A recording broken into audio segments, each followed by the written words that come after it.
Hello, I'm Jennifer Morgan, the Director of Programming for ATX Television Festival, and thank you for tuning in to New Voices launching a first series. We are thrilled, as always, to be partnering with HBO and HBO Max for this conversation, featuring a remarkably talented group of first-time showrunners that you certainly will be obsessed with by the end of this panel if you're not already. All three of these series, Industry, Betty, and Made for Love, made this year a bit more bearable for us personally as TV fans, and we cannot wait to hear from this group. So with that, I'm going to turn it over to our moderator, the always insightful Matt Zoller Seitz, who is the editor-at-large for RogerEbert.com and a TV critic for New York Magazine. Thanks for joining us, Matt. Thanks for having me. Glad to be virtually back at ATX. So we have here Conrad Kay and Mickey Down, the co-creator and showrunners and executive producers of Industry, and Crystal Moselle, the showrunner, director, and EP of Betty, and Christina Lee, showrunner, executive producer of Made for Love. All right, so I guess I was looking through the biographies of everybody involved and how you came to television, and it's an interesting story. And I thought maybe we could start by telling that process, like how you come to TV from another medium and where the material comes from. And I wondered if maybe we could start with Crystal. Let's talk a little bit about the impetus for Betty, which is the documentary Skate Kitchen, and how you go from nonfiction to fiction. Yeah, well, Betty started as a short film, which then got made as a feature film afterwards called Skate Kitchen. And I was never actually planning for it to be a television series, but Amy hit me up from HBO and was interested in exploring it as a series. So that's how that came about. What would you say are what are the major differences in terms of just the production, characterization, everything? I mean, you're definitely exploring your characters so much more and the story, and sitting in a room of writers is actually like an experience that I love. And it was like actually hard to go back to just like writing a script on my own. But there's just like so much support. And I mean, I think from my experience with HBO, like I've had so much support, and they really just wanted me to make a version of the film as a television show. So it was just about digging into your characters' minds deeper. And it's not just like one protagonist, we have five. So it's an ensemble cast. So it was it was a very interesting process to kind of figure out, like, it's like I think that I'm pretty good at establishing a world, and then we had all these talented writers come in and help push it further into these new places. One thing I was always curious about is the relationship between acting and skateboarding. And obviously they're all performers. They're comfortable on camera, and I guess they're saying dialogue just as you would on a television show, but these are real people, right? I mean, it's almost like neorealism on wheels, I would imagine. Yeah. Well, I mean, I met the girls on the train, and they were not actors when I first met them. But I find that if you have first timers, as Sean Baker calls them, if you have them, if they're open and you're not inhibited by the process of acting, usually you can get a performance out of them. So for me, the skateboarding, or at least the way that my girls skate, is, to me, feels more like a dance. It's not really competitive. It's more like a dance performance. And they were all open to acting. So it's just, a lot of practice and time gets put into that craft. But I think it's probably easier to find a skateboarder and teach them how to act, rather than somebody who acts and teach them how to skateboard. Yeah, I Sounds like can a imagine. nightmare, actually. I can imagine. Did they have any input, any contribution into the construction of these stories, or the dialogue or anything like that? Like, there ever a point where they say, "Hey, what if this happened?" or "That's not Oh, how I would say that." yeah, they all consult, like the main girls, they all consult on the show. So it's this beautiful process where they come in and, we talk a lot about what they've been up to and things that have happened, things where they feel like they're at in their lives at that moment. And the gut of my work is realism. So I've always wanted to feel like this could happen in their worlds and that it could be real. And so for me, it's important that their feedback is a part of the process. Like, I want them to really be happy with what the story is about, at least like in the script stage and when we're in rehearsal and on set and stuff. Of course, Mhm. you never know how they're going to feel afterwards, but I think it's hard to watch yourself no matter what. Conrad and Nikki, are you're with us, both with us? Yeah, we're here. We're here. Great. So now tell me about your entry into television. You're not TV people either, are you? No, not really. I mean, we're TV people in the sense that we love TV, and that's, we met at university, and it's basically all we talked about for 3 years. And then we went into ill-fated careers in investment banking, which is a very unorthodox route into TV. But it was the sort of social pressure and peer pressure and familial pressure which pushed us into that. And it was a good thing because obviously our show is set in that world, which gave it a sort of authorial voice, but also it pushed us really hard to trying to do something that we wanted to. We both had immigrant mothers who, when we said we wanted to be writers, both said, okay, great, but how are you going to make some money? And that pushed us being in banking, which we were both not very good at. And then we left. Well, I left after about 18 months, and I thought, okay, well, now I've done that, I have to really, really focus on something that I really want to do. And I started making a short film based on my experiences in finance, which I sort of had to harangue all my friends to be in, and I had to play the main character. And like, we shot it over weekends while I was working for a talent agency. And then it took absolutely ages. It had absolutely no plot or story, but I put it on the internet, and someone from NBC thought, okay, well, there's something in that. And suddenly, being a TV writer or a writer in general seemed like a sort of an actual viable option. I said to Conrad, who was at Morgan Stanley at the time, saying, I really want to work with you because I think you're very talented. And he said, I want to work with you as well, but I'm terrified of leaving my job. So I had to wait. He also overestimated my talent quite egregiously as well. So it was like, what the hell are we going to do with each other now? But no, and then we did the regular thing of, the nature of television in the UK is very similar to in the US, but like, you go on all these general meetings and you get attached to various things, and you only hone your craft through writing spec scripts and being attached to various projects. And then Bad Wolf, who the company we made Industry with, came to us about 5 years ago and said, you guys have got to try and write something set in this world, but from the vantage of the people with the least power. So not the sort of top-down version that you've seen on TV before, but the bottom-up version. And that kind of, and we got some very good notes actually from Casey and Max and Kat at HBO, who are just like, try and write it from that vantage point, because it's the most unique vantage point. It's never really been seen on screen before. So that's what we did. We also wrote it from a position of utter bitterness, because it was an industry that people us up and spat us out pretty forcefully. And the first drafts that we wrote of the show were really, we thought, okay, we're writing a big show for HBO. It has to be prestige and it has to be really serious. We gave it to HBO and they said, well, what is this? Because you're writing characters in the third act of their story rather than the first one.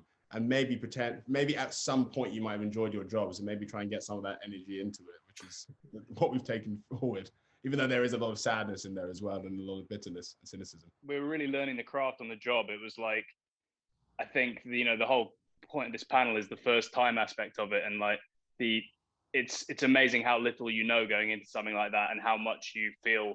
I mean, we're lucky enough to get a second season, but you feel so much better armed, having gone through the mill once, in terms of it from a story point of view, actually most rigorously. And that was the thing. I think that's the thing as a young writer, that you kind of,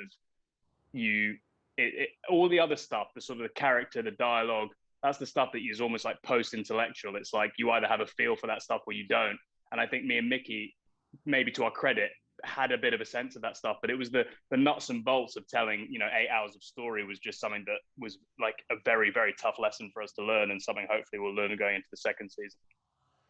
Can you give me an example of something that either or both of you drew from your own experience that initially didn't work for television and then you figured out how to make it work? Well, actually, I mean, weirdly, the first ever thing we wrote together was something set in the finance world, and it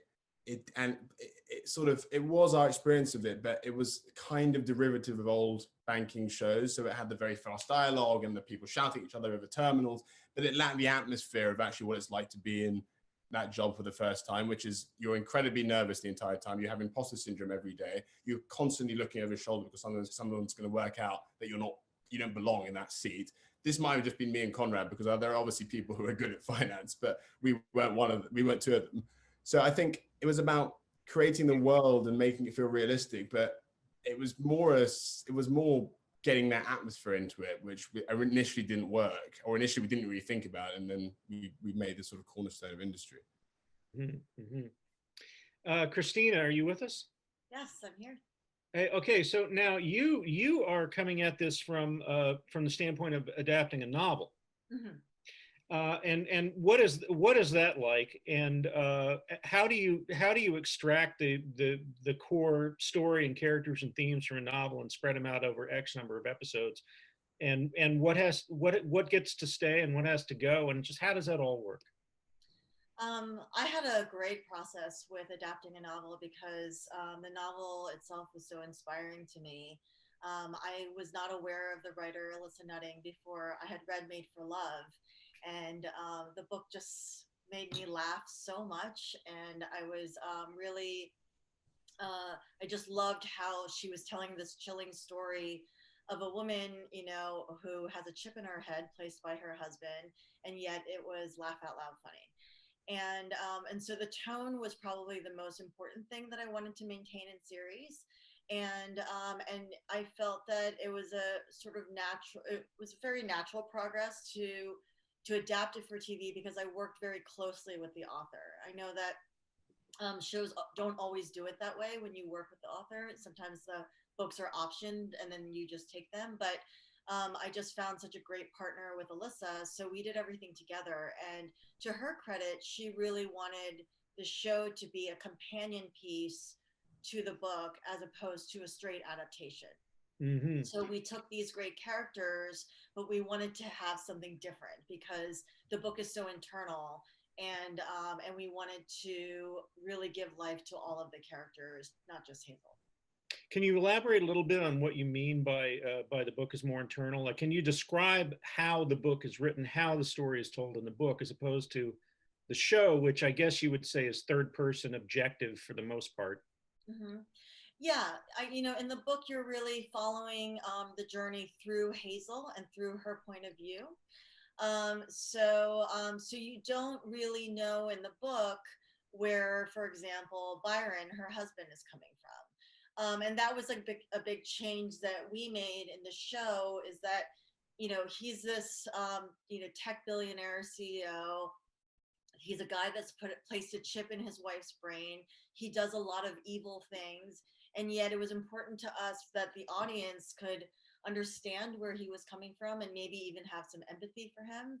I'm always amused when I hear like people saying like, I like Byron, is that bad? And, that was our intention, that despite all these things he's doing, that, you know that there is actual love there, misguided or not, and that you feel for him sometimes. And I think that remains true for all the other characters as well. Mm-hmm. I wondered if we could kind of go into process for a little bit here. And one thing that I would imagine is probably true for everybody, regardless of what type of show you're doing, is you have to learn what works as television. What works as television? It may not work as a novel, as a documentary, as a first-person essay, or something like that. let's stick with you, Christina, for a second.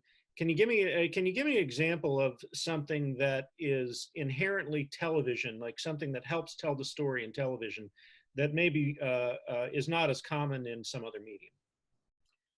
Yeah, I mean, I think that with the book, you learn a lot about the backstory, and it's told. It's like kind of like trickled through the book, and we had to figure out like how like how do we tell that in flashbacks? How do we tell that in dialogue? So I think like that's one thing to like figure out. Like how do we release those kind of like tidbits of information to the audience? But the big thing that I think is the difference is like pace, things that felt like sort of slow in the book. Like we really wanted this show to have this lightness, despite, the subject matter. And so we talked a lot about the pace of the show, and we're always sort of like moving to the next thing.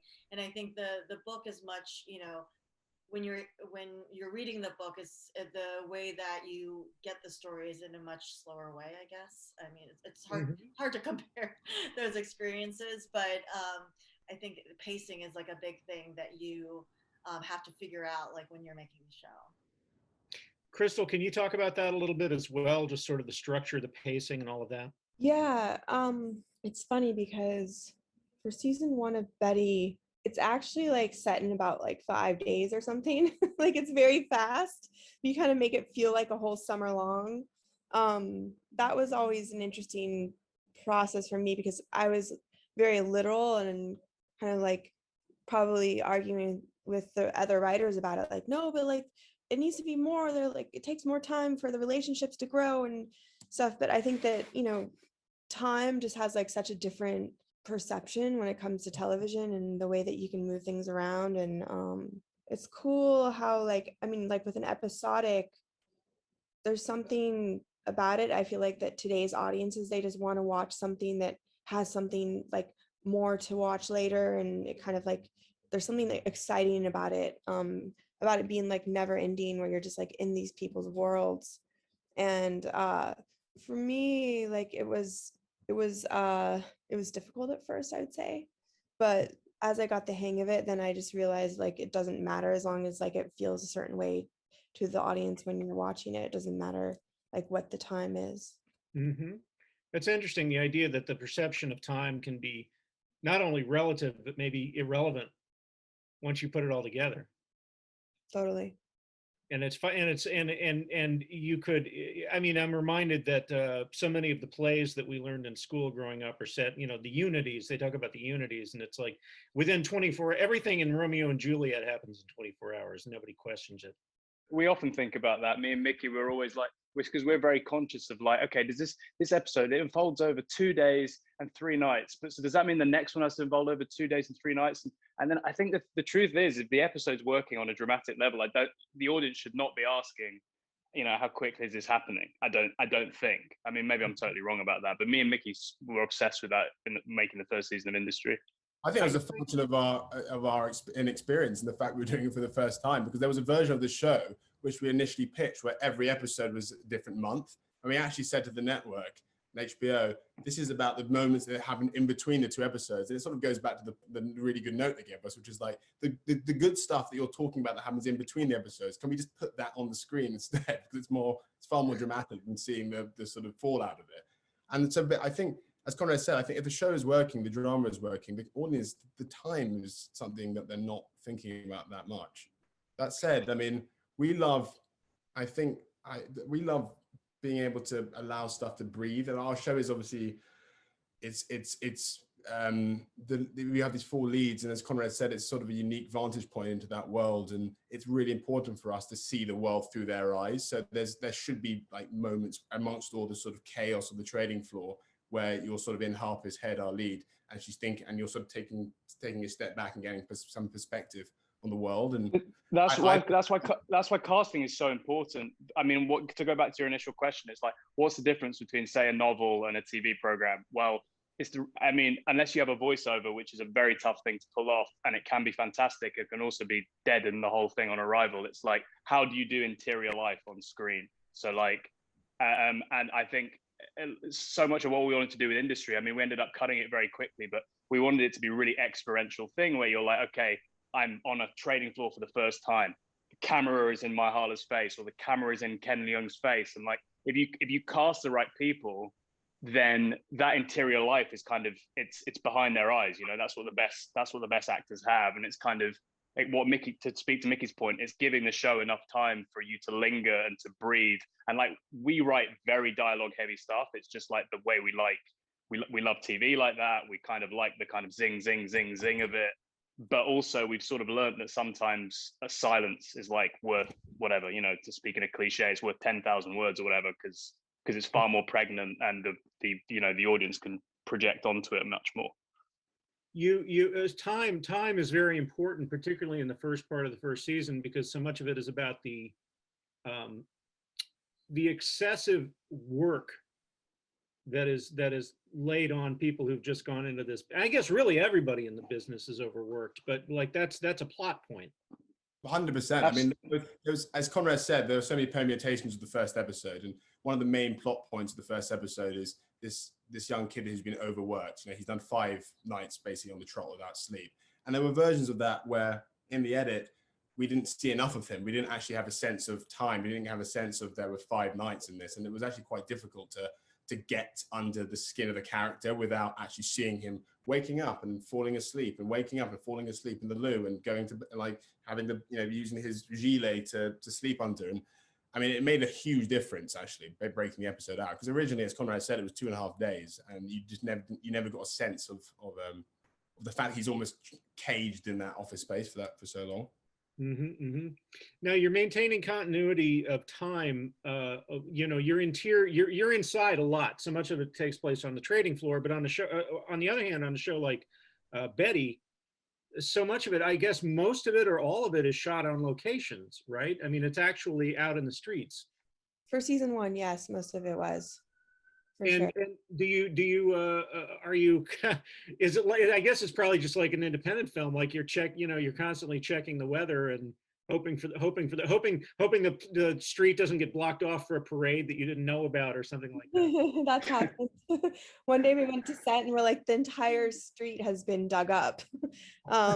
Yeah, that was horrible. We actually had to like wait like a couple months because it got so cold. Yeah, I mean, I love to work on location as much as possible, because for me it's like I'm inspired by like the realism of it all, as I said before. So we have done stuff on stages before, but I'm always like, are you sure? Does it look real? Like I'm so literal. It's so hard. The very first episode, in the opening sequence, it ends with a sudden rainstorm. Was there a sudden rainstorm? Did you have a rain machine? Was that in We the had a rain script? machine, Okay. which was like the most high-tech thing I'd ever like been through. I was like, wow, this is crazy. I was going to say it must have been pretty remarkable coming out of the world that you come out of to have a rain machine. Yeah, no, it was cool. Had a Yeah, rain yeah. machine. Christina, where are you shooting now? It's in the desert where? Palmdale and Palmdale. Piru and yeah, those Agua Dulce, those areas. And how Kind of does, all over LA and surrounding areas. how does the terrain and the weather and the light affect not just the production of the show, but the look and the mood of the show? Well, you know, it was interesting because the show really takes place in 2 like very different kinds of terrains. You know, you're in the hub for half of the show, which is this, you know, like simulated space created by Byron.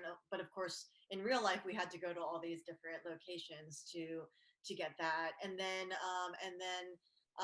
you know, we have the desert, and I would say that that like both lended to how the actors sort of felt, you know, because they were such different, you know, like points of view for the show of what was going on in the desert versus the hub.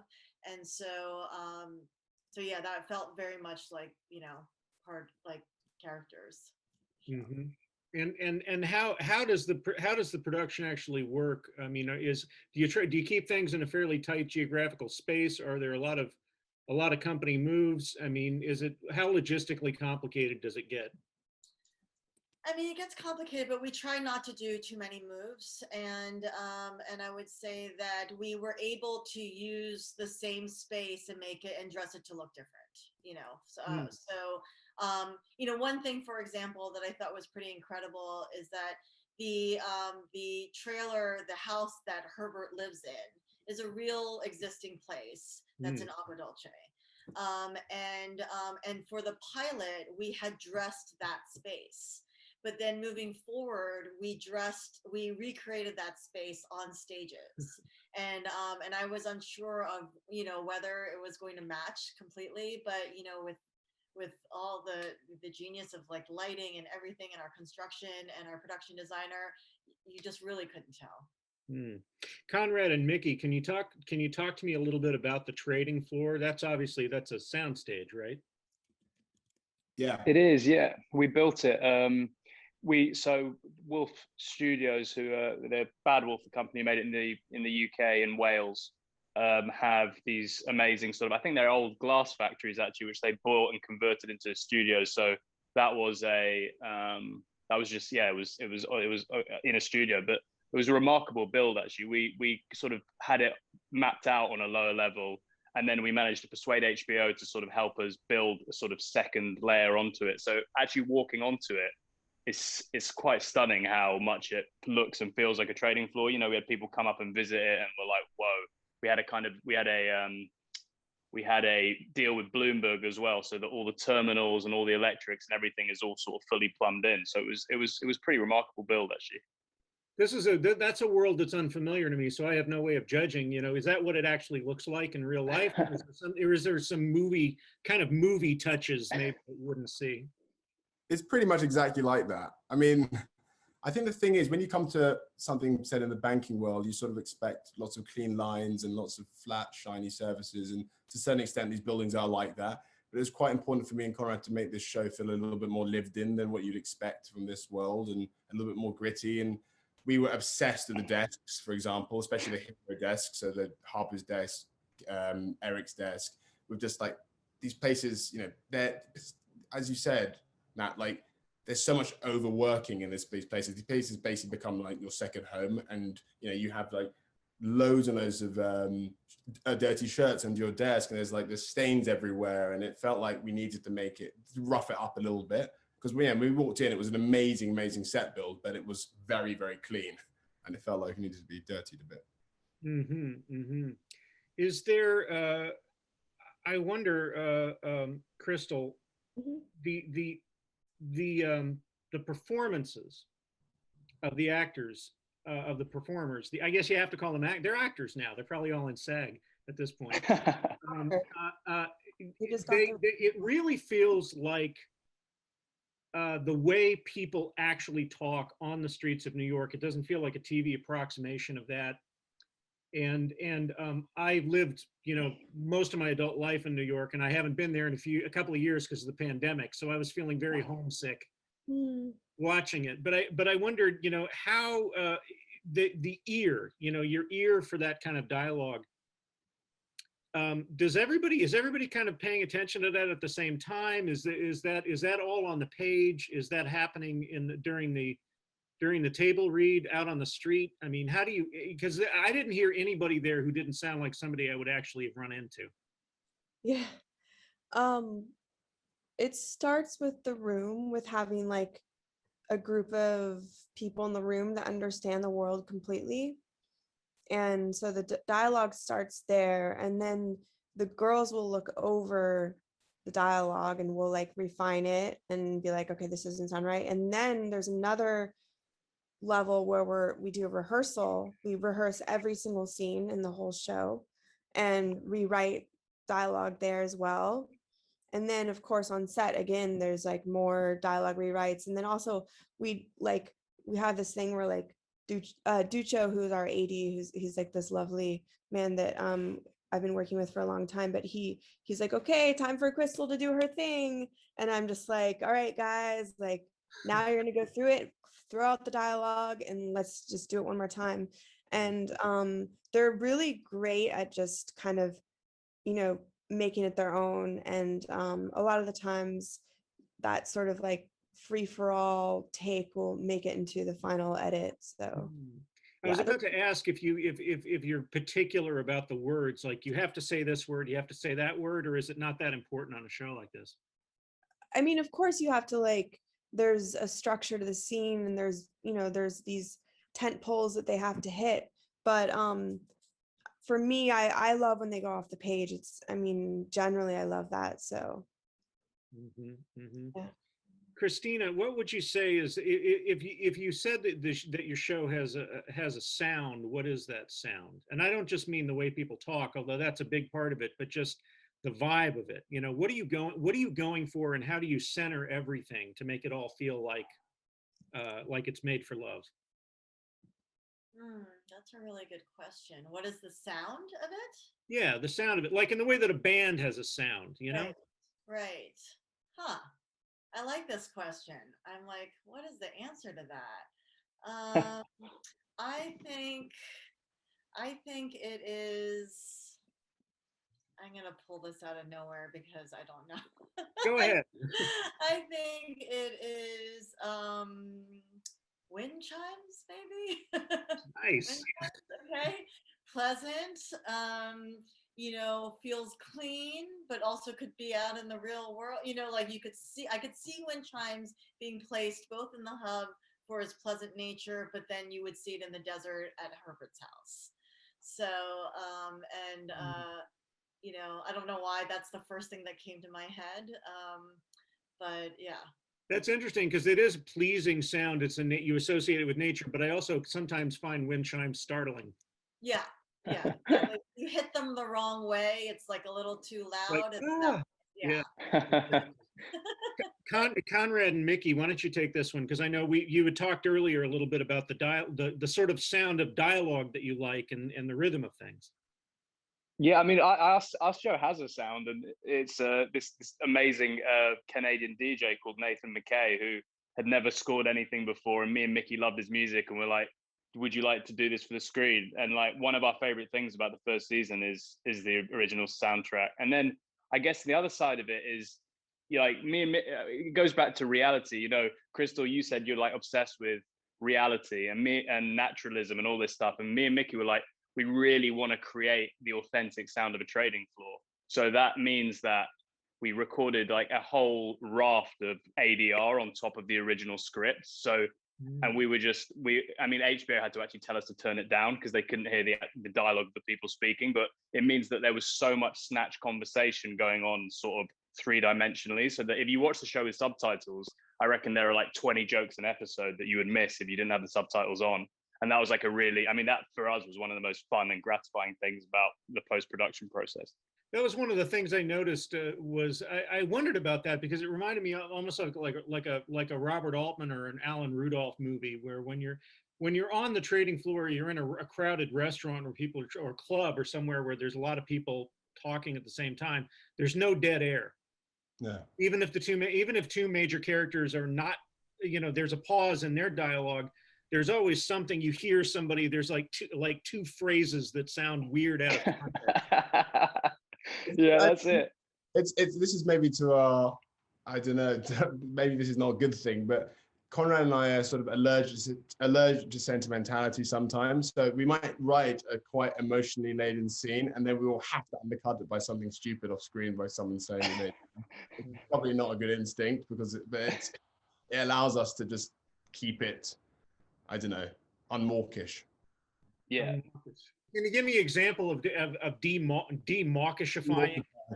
If that's a word, I probably just made that up. Well, there'll be a scene, for example, where, you know, Eric has shouted at the entire trading floor, and he shouted at Dara, and he's made her feel really small. She's walked off the trading floor, and he's saying to Harper, who's the most junior person in his orbit, do this, or essentially, I'm going to be very, very annoyed with you. And Harper's there, you know, about to pick up the phone, and she's shaking, and you're in your head, and you might hear one of the other characters, Greg or Rishi, talk about the fact that they're hungover as hell. And then, and I think that sort of, I mean, because that is basically what trading floor is like. Like, it doesn't matter how scared you are, there'll be someone you know, 2 rows away talking about something so innocuous and just so unimportant to you, which I think I don't know, makes it feel real. Crystal, I want to circle back around to the sound, that sound of the show question for you, and also ask you, you know, when you are refining an episode and getting it ready for air, when you're cutting it, when you're finishing it, how do you know how do you know when it's not right? How do you know when it doesn't feel like your show? Well, the sound is always a skateboard all the time. And also like just generally like it can never be quiet because it's not quiet at all ever in New York. When do I know that it's not finished? It's an instinct. You'll just be like, I don't know, it feels corny, it doesn't feel like their world. It doesn't, I don't know, that like dialogue just never hit. You know, it's like there's a certain point where like, you know, you knew things before, but you like, I don't know, for me, I just like don't say them, and then there's like this pass that you do where you're just like you nitpick every little thing and you're like, nope, that's not right, no, we gotta like replace that sound or whatever. So When you're literally shooting in the street, when you're shooting a bunch of characters talking in the street, the actual street, and you don't have any control over what happens, particularly the sound, are you ever stuck going with a take that has a sound issue, but the performance is the best of all the takes you did? And it's like, well, there's a jackhammer, we're just not going to worry about it. oh yeah, like we use those sounds all the time. Yeah, like we did this one take where Kurt was like doing this like talk thing walking down the street, and this big truck went by and drowned her out, and we loved it. We're like, oh, that actually like makes it kind of cool. The happy accidents. Yeah, I'm all about that. Hmm. Affections that just happen. It was so hard for us when we were shooting scenes in the hub, which is a simulated space where Byron has, you know, curated it so you have no annoying sounds there. So you would never have a lawn blower, you would never have the sounds of children playing in a soccer game. But our reality was that we were shooting next to those things and had to either like wait for it to be over or maybe slip them some money and be like, could you go somewhere else? You know, because the hub has this like pristine, you know, sort of like only carefully curated sounds. Mm, mm.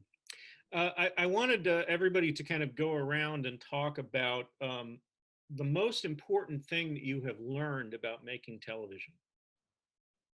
If there is a sort of a guiding principle or a particular lesson that you keep returning to again and again as you're making television. And I think I want to start with Christina for that. I mean, I think that that in this past experience, it was really about trusting my gut. Even in situations where you might be the outlier. And, you know, I think that comes in with, you know, experience and just like empowerment and all of those things. But I think in the past, there's been a lot of times where if the majority is saying X, you know, then I'm like, okay, you know, I could be easily swayed. And I think in this case, I really learned to trust my gut and have the confidence to say like, no, this is the vision. And I think that was something that was hard for me in the past that you know I've really, you know, sort of come to in recent times. So, you know, that was like a big thing for me. Well, if you say what, you know, no, this is the vision, my follow-up has to be, what is the vision? You know, what keeps you on that path? Yeah, I mean, you know, like Crystal said, you know, it's like one of those things where it's like you just know it, and it's, you know, I mean, I think that it's important for you to articulate it well to your teammates, you know, to your production designer, your wardrobe, your DP, you know, and luckily for me, like we were all speaking the same language.